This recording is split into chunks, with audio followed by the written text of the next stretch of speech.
रामजूल जो कारण वन में एरी सारी कथाएं उनको बता दी। समस्त ऋषियों चरण वंदन करवे, आत्मानंद सुखद अनुभूति करण वाल जो सत्संग छू, संतों दगड़ बैठवे सत्संग सुनो, प्रातः स्नान आदि करो, संध्या वंदन आदि निवृत्त है ये, और प्रातः काल भरद्वाज मुनि को प्रणाम करवे। उन्होंने निवेदन को प्रभु अब हम ज्यादा टाइम तक यहाँ रुक नहीं सकूं, बस आज्ञा करो, नाथ कहीं हम के ही मग जाए,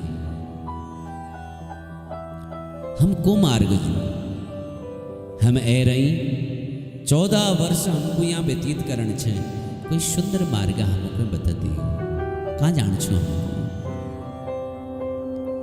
हमको जान का छो प्रभु।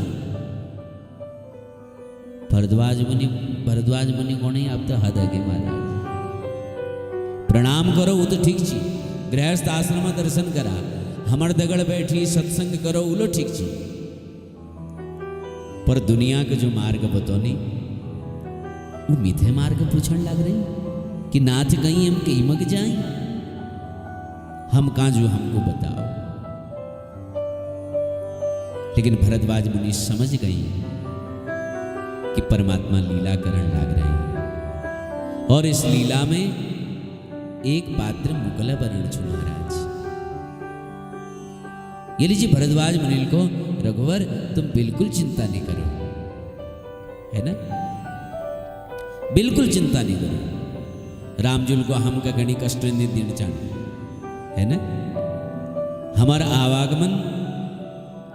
जो आवागमन चु हुई वजल कोई संतों को तकलीफ न हो महाराज, उन्हें भजन में कोई व्यवधान न हो, बस यो हम बिल्कुल नहीं चाहते। ये लीजिए तुम हमको केवल मार्ग बता दियो बस। भरद्वाज मुनिजुल को मी तुम्हारे का 4 ब्रह्मचारी भेजने, अब ब्रह्मचारियों में होड़ लग गई महाराज, बोले मी जोन भगवान तक एक को मी जोन, दूसर को मी जोन महाराज। गुरुजी हम बताओ राम जी को बाट, तो गुरुदेव जी भरद्वाज मुनील 4 ब्रह्मचारियों चयन करो, बोले जाओ राम जी को बाट बतवे आओ, सुंदर मार्ग बतवेर आश्रम वापस आओ। अब वो ब्रह्मचारी राम जी तक जाने, भगवान उमर दगड़ सत्संग चर्चा करते हुए जाने, फिर देवी यमुना दर्शन करो प्रयाग में, यमुना दर्शन करते हुए प्रस्थान करने लग रही, तो एक पवित्र घटना वहां घटी। राम जी जाने तो एक तपस्वी, एक ब्रह्मचारी तुरंत वाय महाराज, जैसे जाने तो एक ब्रह्मचारी वहां प्रकट हो वो स्थान में, और जब प्रकट हो और रामजू पासा, और रामजू वो ब्रह्मचारी के तुरंत अपन गौ लगले महाराज, बोले राजा रामचंद्र भगवान की जय। तो रामजल तुरंत ब्रह्मचारी के अपन गौ लगले महाराज, बड़ा सुंदर वर्णन रामचरितमानस में छु महाराज।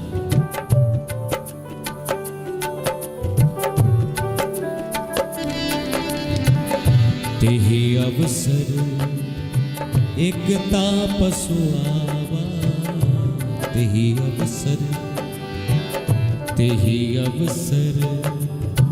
एक तापसु आवा, तेहि अवसर एक तापसु आवा, तेज पुंज लघु वयस सुहावा, तेहि अवसर कवि अलिखित गति पेशु विरागी, कवि अलिखित गति पेशु विरागी, मन क्रम बचन राम अनुरागी राम सप्रेमी पुलकी उरलावा परम रंग जन पारसावा ते अवसर एक तापसुआवा। तुरंत एक ब्रह्मचारी है गो महाराज, छोटी अवस्था, नान अवस्था और खूब तेजस्वी चेहरा महाराज। यश लागणो कोई बहुत ठुल तपस्वी अनल महाराज। वी की स्थिति को वर्णन कर सको कवि अलखित गति है ना। गोस्वामी तुलसीदास जी लिखने ठुल ठुल कवि कोविद ले वी की स्थिति वर्णन नहीं कर सके। यशो तपस्वी ऋषि भगवान उपासमा। अच्छा सुनो, न राम जी के बुलाई न वो ऋषि के बुलाई। राम जी पास आ और राम जी झट से उको उठवेर अपन अंक पटी लगे दी, गौ पटी लगे दी और जैसे भी राम जी को प्रणाम करो तो राम जी लोग गौ लगली और यश प्रतीत हो मानो प्रेम परमार्थ दो,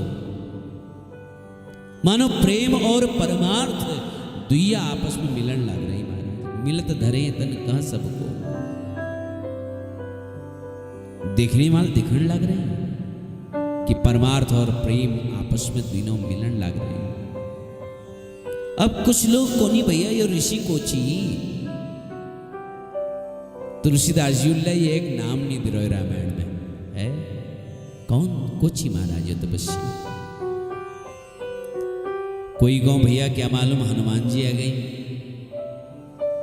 परंतु रामचरितमानस जी बात यदि देखूं तो हनुमान जी प्रवेश किष्किंधा कांड में हो महाराज। वे पहले हनुमान जी तुमको प्रत्यक्ष रूप में दर्शन उन्होंने नहीं मिला, प्रवेश नहीं मिला। कोई गो भगवान शंकर जी, तो यदि वो भगवान शंकर जी तो मिकल आगू तो शंकर जी को यो रूप में होने आवश्यकता के छी। शंकर जी तो अपने प्रत्यक्ष स्वरूप में एक छठ छी। एक संत ये एक बहुत सुंदर भाव बतौनी कि जो तपस्वी वहां रची ने वो साक्षात गोस्वामी तुलसीदास जी छी है ना। बोले अरे गोस्वामी तुलसीदास कैसी है गाय? बोले ये तो कलयुग में प्रकट है गई और यह प्रसंग तो त्रेता युग छो। तो संत जी बहुत सुंदर बात कहे। बोले महाराज गोस्वामी तुलसीदास जी रामायण जी कास्त भिन्न भिन्न स्थानों में लिखे ने। रामायण जी रचना उन्होंने केवल अयोध्या में नहीं करी, अयोध्या में करी, चित्रकूट में करी और जो समय में यो वर्णन हरजी ने यो प्रसंग लिखन लाग रहे जी गोस्वामी तुलसीदास, उस समय वो जमुना तीर में छी महाराज। प्रयाग बटी चित्रकूट जानीवल मार्ग मर बैठ वे लिखन लाग रहे छी। तो गोस्वामी तुलसीदास जब रचना लिखन लाग रहे छी, रचना करण छी, रचना करते करते उनको लागो कि राम यहीं बटी निकलने लागली है ना। रचना करते करते विचित्र उन्हें चिंतन बढ़ो और गोस्वामी तुलसीदास स्वयं को रोक नहीं सके और एक तरफ बटी अंतरंग रूप में गोस्वामी तुलसीदास जी उस लीला में प्रविष्ट है महाराज। हाँ और प्रविष्ट हवेर उनको लागो जब चार ब्रह्मचारी जानी तो मिकलनी जैसे कर है और तुरंत कलयुग बड़ी त्रेता युग में मानसिक स्वरूप बड़ी पहुंच गई महाराज। अच्छा कबत्ते यश लागू ने कहा सुनाते सुनाते मिकल लागू कबत्ते कबे राम कथा सुनाते हुए लागू मीत छन के वट ये भाव ऐजा कबत्ते यश कवत्ते हम जन्मोत्सव बनोणु, जन्मोत्सव हम काल हूं राम जन्मोत्सव काथ में हूँ, हम कह लूँ, लेकिन हमको लागू हम तो अयोध्या में छन। कृष्ण जन्मोत्सव में हम कह ले भागवत कथा में हूँ, तो वहाँ आनंद बनाते बनाते हमको लागू मैं वृंदावन में छन, मैं ग्वाल छन। ये भाव है जा। तो मानसिक रूप में मानव गोस्वामी तुलसीदास जी वहां पहुंच गए महाराज। और बुलौण के मतलब छी महाराज, बुलौण तो छिए ना, राम जी तुरंत अंक में भर गए। तो असंभव के नीचू। और गोस्वामी तुलसीदास जी पहली का लिख रहा कि क्वचित अन्य दो पे कहीं कहीं मील अपन मन भावों के लिए प्रस्तुत कर रखो महाराज। बड़ा सुंदर लीला है। साक्षात प्रेम भगवानों तो मिलन लग रहा महाराज। ये परमात्मा लीला छु महाराज, यहाँ के असंभव नहीं छु।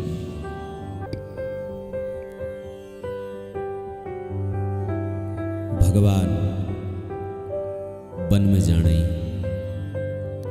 अनेक जो संतजन छी उन्होंने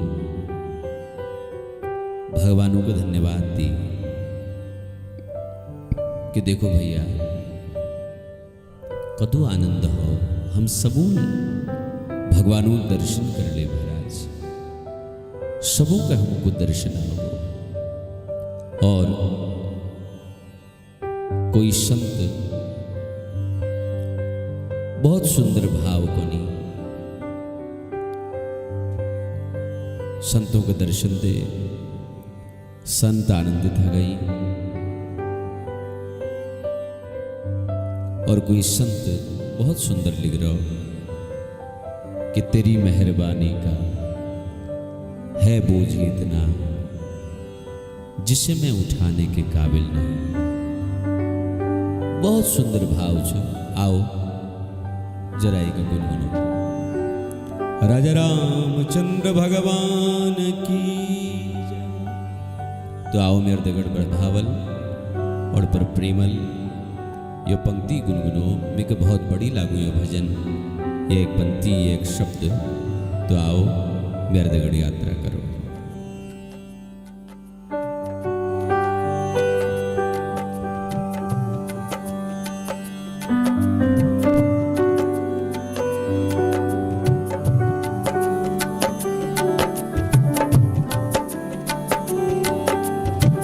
तेरी मेहरबानी का है बोझ इतना जिसमें उठाने के काबिल नहीं हो। तेरी मेहरबानी का है बोझ इतना जिसमें उठाने के काबिल नहीं हो। मैं आ तो गया हूँ मगर जानता हूँ, मैं आ तो गया हूँ मगर जानता हूँ, मैं सिर को झुकाने के काबिल नहीं हूँ। तेरी मेहरबानी का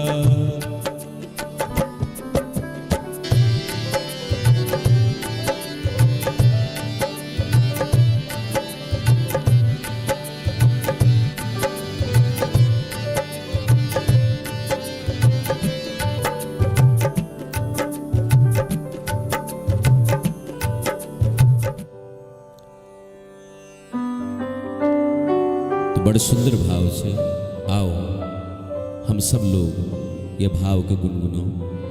तेरी मेहरबानी का है बोझ इतना जिससे मैं उठाने के काबिल नहीं। आओ तेरी मेहरबानी का है बोझ इतना जिसमें उठाने के काबिल नहीं हूँ। तेरी मेहरबानी का है बोझ इतना जिसमें उठाने के काबिल नहीं हूँ। मैं आ तो गया हूँ मगर जानता हूँ, मैं आ तो गया हूँ मगर जानता हूँ, मैं सर को झुकाने काबिल नहीं हूँ तेरी मेहरबानी का।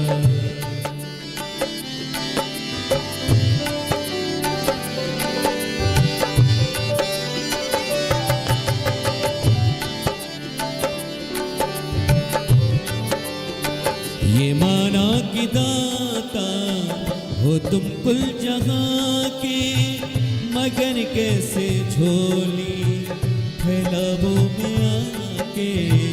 ये माना कि दाता हो तुम कुल जहां के, मगर कैसे झोली फैलाओ में आके। जो पहले दिया है वो कुछ कम नहीं है, जो पहले दिया है वो कुछ कम नहीं है। मैं उसी को चुकाने के काबिल नहीं हूँ तेरी मेहरबानी का है बोझ इतना, जिसे मैं उठाने के काबिल नहीं हूँ।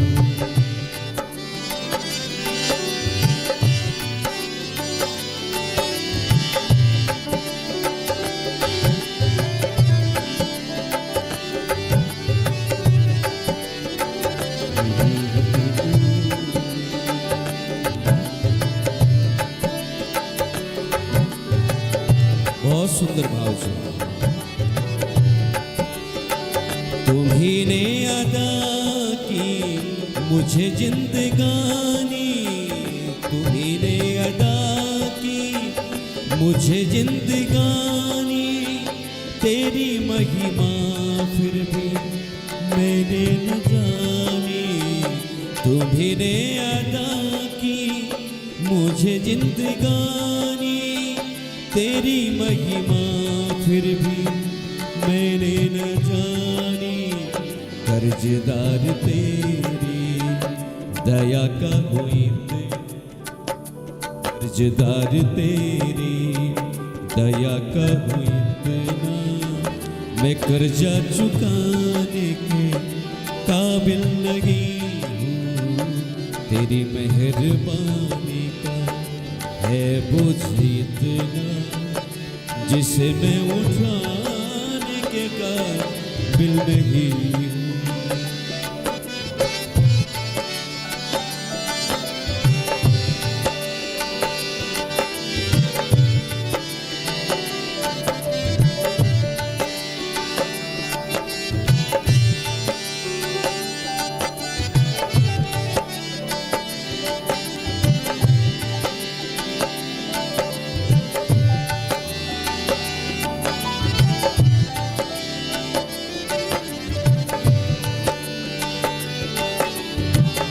जमाने की चाहत में खुद को मिटाया, तेरा नाम हरगिज जुबां पे न आया। जमाने की चाहत में खुद को मिटाया, तेरा नाम हरगिज जुबां पे न आया। गुनाहगार हूँ मैं, सजावार हूँ मैं, गुनाहगार हूँ मैं, सजावार हूँ मैं। तुम्हें मुँह दिखाने के काबिल नहीं हूँ तेरी मेहरबानी का है बोझ इतना, जिसमें उठाने के काबिल नहीं हूँ।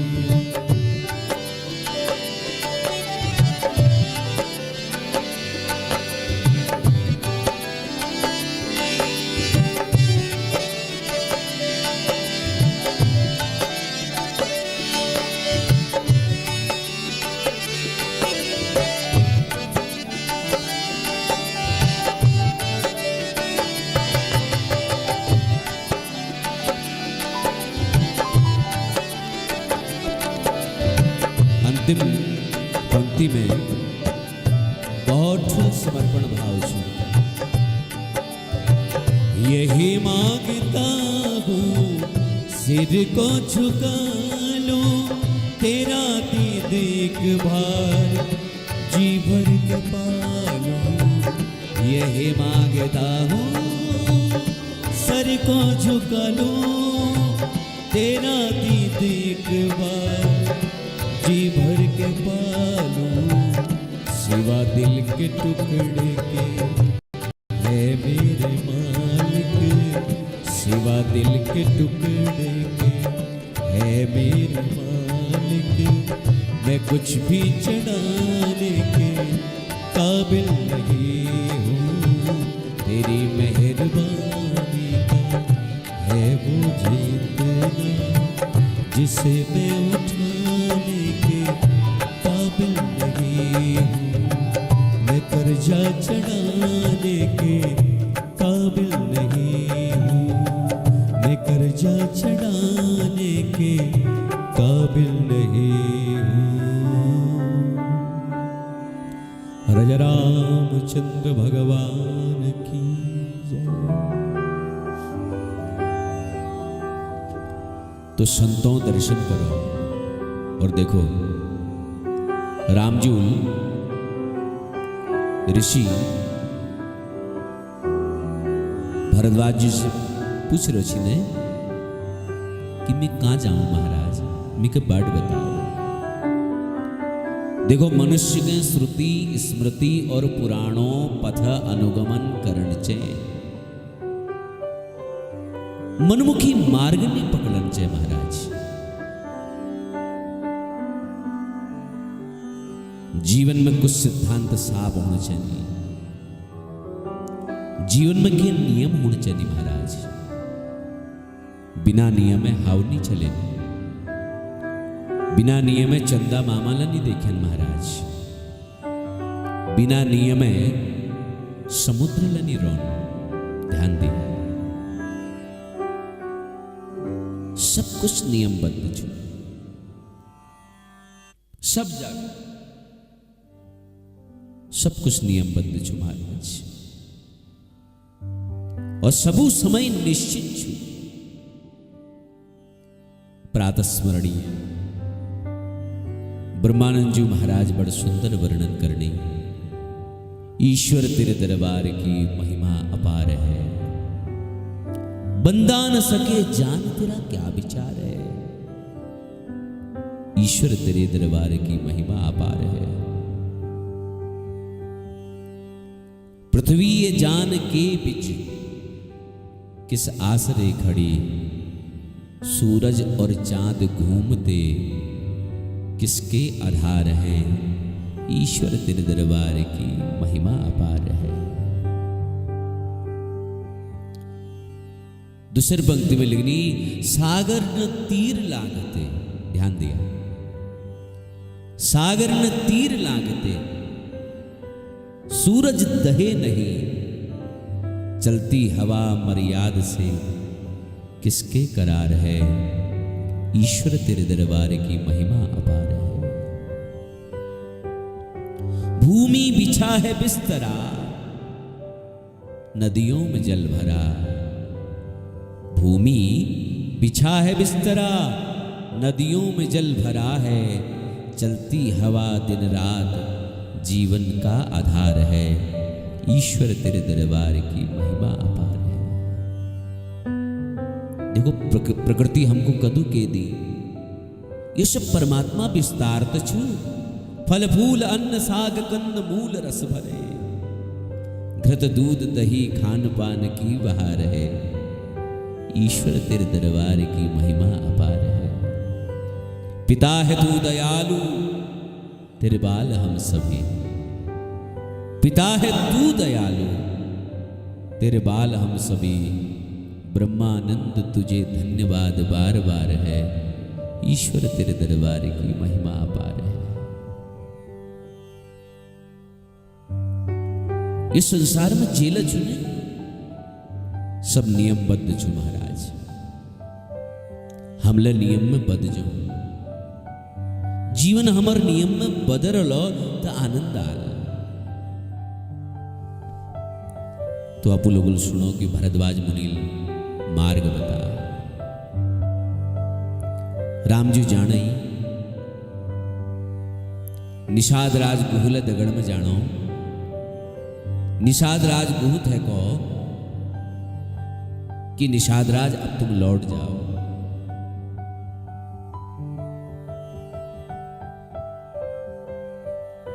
निषाद राज कोण प्रभु जरा आई हेटली तुम उदग जरा। भगवान उनको ना ना तुम जाओ। निषाद राज गु कोण ना प्रभु जरा जरा आई चलियो जरा आई हेटली तुम उदग। प्रभु जरा कठोरताल को दृढ़ताल को निषाद राज तुम हमार मित्र छा पर मैं के लागू अब तुमको आगे नहीं जाने चाहिए। निषाद राज गुहु उदास मनल लौटवेर प्रस्थान करण लग रहे हैं। भगवान राम जो वनवटी निकलन जाने आप वहां आसपास में ग्रामीण अंचल में रोणीवाल जतुल नरनारी छन बड़ सुंदर जनर मन छू बड़ विचित्र जनेर पवित्र भावनाएं छू। सब नर नारियों राम जी को देखो कि राम जी ओणे। कुछ बनवासियों राम जी को देखो और जैसे देखो निवेदन करो विराजो ना प्रभु यहां बैठो जरा हमार दगड़ जरा घा लाई और बिछौना बना दी। एक बोटा तलवे घास सैया बिछदी बिछौना बिछदी राम लखन जानकी तीनों में बैठ गई महाराज। अब वहां पर उनर स्त्रियां न होनी तो जानकी जूल राम जी तो कहो यश प्रभु तुम इन भाई लोगों दगड़ बैठो मी जरा बैणी है रही उन्होंने दगे मिल ले लो जरा चर्चा कर लो। अब जो कोल भील जो नारियां छी ने बनवासी जो स्त्रियां इनोल जानकी जी का अपन दगड़ बैठा और बहुत सुंदर चर्चा करने लगी। कई लोगों को पत्त छुदु कोणी कैकैल भोल नहीं करे का सुंदर सुकुमार छन और वन में भेज दे महाराज कदू ठुला अन्याय करो। क्या कोई माता भावना इतू अन्यायी है सकी ठीक नहीं करे। कुछ लोग समझदार से बुलान लागी और उन माताओं पास जब जानकी जी पहुंची आहा इन माताओं को माता हे रानी तुम नौगझन मान्या हम लोग बनवासी छन बनमरोन यदि बुलाण बखने हमर मुखबे के आदरणीय बात निकल गई कि लेके हमको शब्दों ज्ञान नहीं छू हम पढ़ी लिखी नहीं छन अनपढ़ छन अशिक्षित छन बनवासी छन तो के आदरणीय बात निकल जाओ तो तुम हमको क्षमा करिया। पर एक बात तो मुझे पूछण छो हमूल हम पूछ सकनो। माता जानकी प्रसन्न हो गई बोले भैया मी जनक महाराज जी चेल छन यो सब मिथे पूछल जब तो शायद आत्मज्ञान आत्मचर्चा बात पूछा कि पत्तो कोई शास्त्रीय बात पूछ लियो और देखो 1-1.5-2 घंटे ते मिला प्रवचन करे सकनो मिते जनक महाराज जी चेल छन महाराज है ना। तो उन्हों बड़ी एक नारी सीता जो थे सस्नेह पूछण लागी कि सीता जी के कोटि मनोज लजावनिहारे के सुमुखी कहूँ को आई तुम्हारे। देवी हम तुमसे एक बात पूछना चाहूँ। बोले बताओ। बोले हमारे जो पुरुष लोग बैरी ने इनर बीच में करोड़ों कामदेव को लज्जित करने वाल जनर श्याम वर्ण शरीर छन वो तुम्हार को छन। जानकी जी हंसी बोले मील सोची